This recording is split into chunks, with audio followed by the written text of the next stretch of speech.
मैंने एक साहब को गाड़ी में बैठा लिया। मैंने उनसे पूछा वे अपने तजर्बे बताएं। अब जरा एक तजर्बा सुन।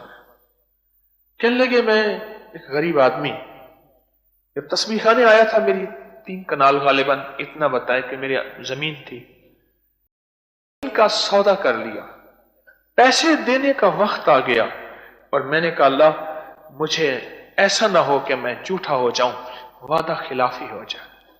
चाश्त के नफिल पढ़े, क्योंकि चाश्त में रोजी की बरकत के वादे हैं।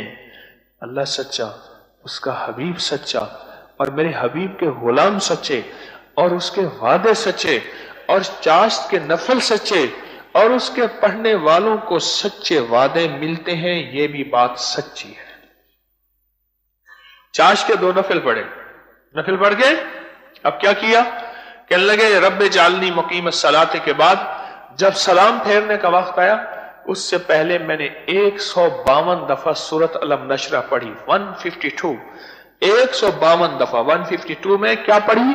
सूरत अलम नशरा पढ़ी, और गिड़गिड़ा के पढ़ी, और भिखारी बन के पढ़ी, और मोहताज बन के पढ़ी। अत्तहियात में पढ़ रहा हूं, पढ़ रहा हूं, पढ़ रहा हूं, पढ़ रहा हूं, पढ़ रहा हूं, और उंगलियों पे शुमार कर रहा हूं। बस उंगलियों पे ऐसे ऐसे उंगलियों पे जोर दे के उंगलियों पे ही शुमार कर रहा हूं, पढ़ रहा हूं।